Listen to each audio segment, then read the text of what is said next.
finish out with our final thoughts this Final evening. thoughts. Final thoughts time. And it's been basketball season for a little while. I'm not sure. We'll talk about how you do it very shortly. But I know with me, I love basketball. It's my favorite sport. But I still kind of segment my life when it comes to paying attention to sports and diving in depth. I like to really focus on the NFL when it's going on. And then as playoffs start, as there's less games, I start transitioning towards the NBA and really following that in depth.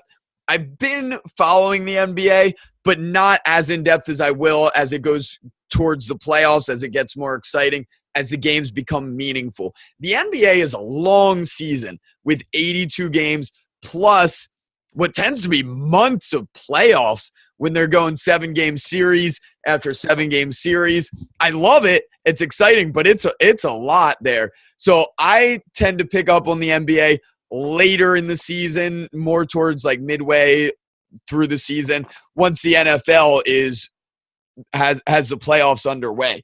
But there's still some exciting things to be excited about. And one of those here on this Tuesday evening is the return of Kawhi Leonard to the San Antonio Spurs, which I am very excited for. One of the best two-way players in the NBA here, finally getting to play for the first time this year. And the Spurs have been great without him, so it'll be very exciting to see his return, how LaMarcus Aldridge adapts, who's been amazing while Kawhi has been out.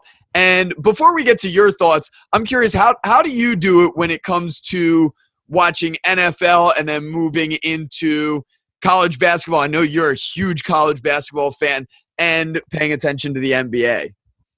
So normally, this year has been a little different just because of the excitement that's surrounding the Sixers. But normally in years past, for the last handful of years, I really don't watch a whole lot of the NBA except for the marquee kind of TNT games and ESPN games. I really don't. I think it's a terrible product. I've talked about that on a lot of different platforms. I just am not high on the NBA until the playoffs start, really. I mean, like I said, I'll watch a few, marquee matchups here and there. But, I mean, I'm not – like tonight, Knicks are playing – I want to say the Pacers maybe? They're playing someone on ESPN right now. Like, you couldn't pay me to watch that game. Like, I'm not going to do it. Like, I think that, I don't know. Obviously, we're doing our show, so I'm not sure what's going on in that game. But, I don't think it's anything special, like, really. So, but like I said, this year's a little different with the excitement with the Sixers. I've watched a handful of Sixers games this year with Embiid and Simmons and that whole thing going on there. So that's been a little different. But as far as the league goes, yeah, I don't really start getting into it heavily, man, until the playoffs. So that's just the way I've always been. I'm not, overly high on the NBA as a product. I follow, like you said, I enjoy college basketball a lot better than the NBA. And I'm in full agreement. I know I am weird when it comes to my sports fanship. I grew up a Cowboys fan because my grandma was a Cowboys fan. She taught me to cheer for them from when I was little, and I always have.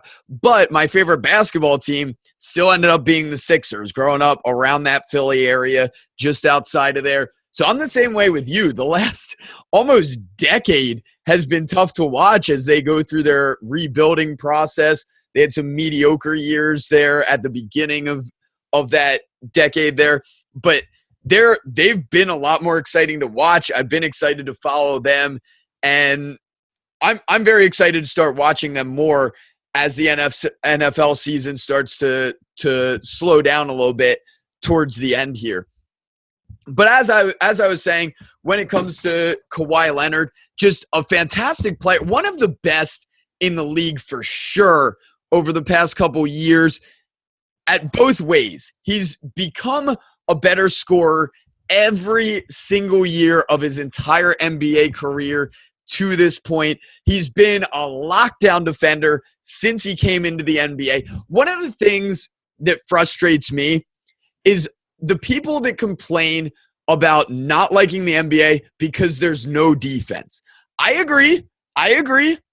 There is no defense on specific teams you watch. If you've watched the Knicks anytime in the last 15 years, 100%, there's no defense. Their defense has been miserable for forever. The Thunder this year, not a good defensive team. There's plenty of examples of teams that are terrible in defense.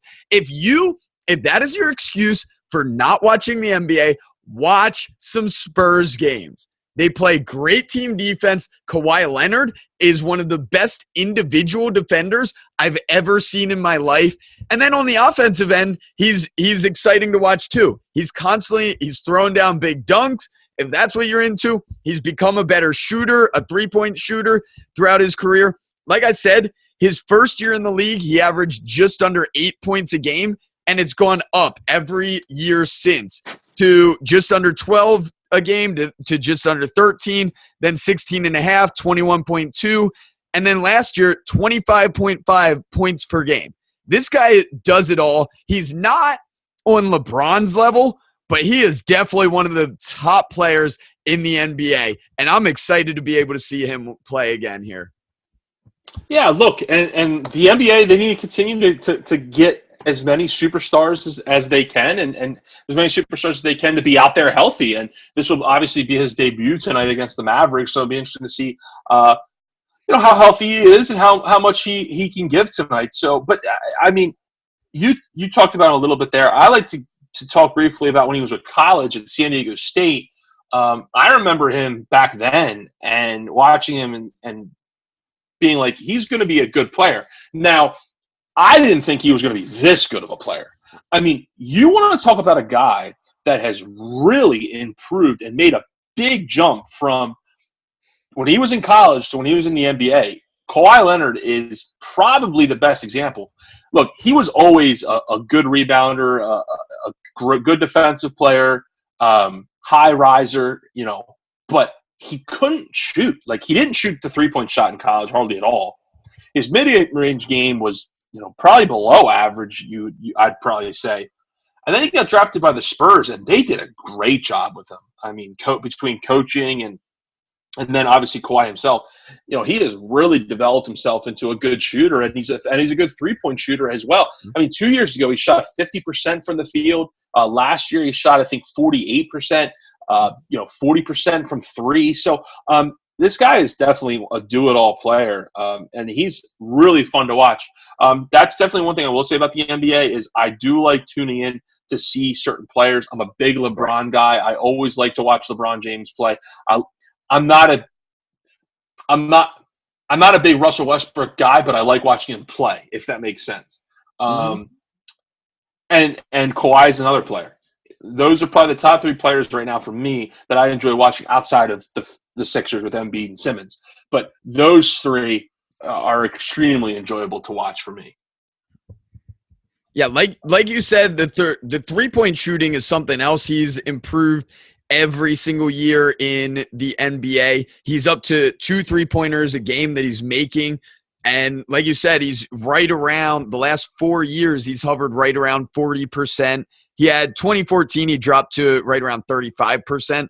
But other than that, his highest point was 2015, where he shot 44% for three. So just a guy that's improved a lot. And he wasn't even a top draft pick. We talked last episode about some of the guys that were top draft picks and disappointed. He was the opposite of that. He was very overlooked in a solid draft. He was the number 15 pick. One thing I always look out for, and I know we talked about it a little bit pre-show, there are some organizations in sports that just 100% know what they are doing. And the Spurs is one of those organizations for sure. I think of the Houston Rockets. I think of the Patriots. When it comes to player acquisitions, they just know exactly who they want, and they do what they have to get him. And that's one thing that I was very high on Kawhi Leonard coming into the NBA, because the Spurs, a good team, gave up their starting point guard in George Hill to acquire him, which immediately caught my attention, even though he wasn't a high pick. He wasn't a top 10 pick. He wasn't a lottery pick. He was there in the middle of the first round, and they added him, and he's become a superstar. A superstar. Like we said, on both ends of the court. Love to see that. And he's a great guy as well. He's just a positive attitude kind of guy. He doesn't get in trouble. Kind of a quieter guy. He had that time to learn under someone like Tim Duncan that had a very similar personality. So huge respect in all aspects to a great guy and a great player there, Kawhi Leonard. He's supposed to be on a minutes restriction to start out here, but he is still a guy to look out for. Make sure you watch some Spurs games. They play beautiful, beautiful basketball. Whether you think the NBA is garbage or not, you will be entertained. I remember when I was younger, my dad took me to a Sixers game to see them play the Spurs, and I was just fascinated at how well they moved the ball and how consistently – now, it was a bad Sixers team at that point, but how consistently the Spurs set themselves up for layups and easy shots, where the Sixers seemed like they were working so hard to take bad shots. On the other end, the Spurs – couple good passes, some quick ball movement. All of a sudden, little Tim Duncan bank shot on the block. Little Tony Parker cutting to the basket, getting a layup. It was just very consistent. They're beautiful to watch. Incredible coach with Greg Popovich. I'm not a Spurs fan specifically. Like I said, I'm a Sixers fan, but I love watching the Spurs and have a huge respect for what they do on the court. They're general managers with player acquisitions, with making moves. They just are an incredibly well-run organization. Yeah, for sure. And, the last thing I'll say about this is I remember that draft, the 2011 draft, the Sixers had the 16th pick, and a lot of projections had them taking Kawhi Leonard. And at the time, I was like, yeah, that'd be fantastic. Like, that would be awesome if Kawhi went to the Sixers. I mean, I think he could do some really good things there, be a nice piece to have in place to kind of build around. And he goes the pick before. He goes 15th to the Pacers. And like you said, Zach, then obviously was traded to San Antonio. And it was just like, and the Sixers took Vukovic, and obviously everyone knows what happened after that, him getting traded and whatnot. So it was just like a punch to the gut when they took him, the pick before the Sixers, because I thought if he was there, they would have taken him. And just think of where this team could be now with Kawhi Leonard on the team. So that's something that when I think of Kawhi Leonard, I always think about as well. Yeah, there's quite a few teams thinking about that. Of what if we took Kawhi Leonard? I mean, there's 14 teams that took someone else. Some of them definitely turned out well. The Warriors are fine with Klay Thompson. The Bobcats did well with Kemba Walker. Obviously, Kyrie went number 1 overall, so that turned out well for the Cavs. But still, there's plenty of teams in there that had their, like we said pre-show, Bismack Biombos that were drafted in that range. They could have had Kawhi Leonard. So you always think about that when it comes to the draft, what you could have done. But at this point, he's just a star player. So go out and enjoy it. If you get the chance to watch the Spurs at any point this year, you will have a good time. And you will probably learn something about basketball. Yeah, absolutely. All right. Great show here. We're going to close it out here. We talked some NFL there. We talked some NBA here with Kawhi Leonard. That's something hopefully we'll get into as we move forward here.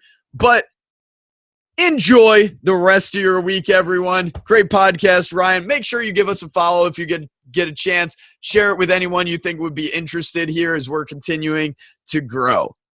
Absolutely. I agree with the same sentiment as Zach. Thanks, everyone, for listening. Enjoy your week and enjoy your football weekend. Enjoy the NFL as we get into crunch time here and get closer to the playoffs. So everyone have a good week. Thanks a lot.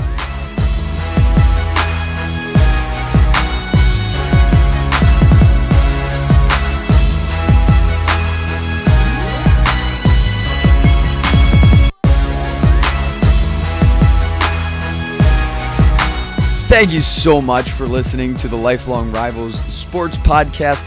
We really appreciate it. We've changed some things up based on some of the feedback we've received, so we'd love to continue hearing your feedback as we continue to build this platform with our podcast. It's very helpful to us if you can share it with the people you know that you think would be interested. We'd really appreciate it. Thank you so much, and have a great week.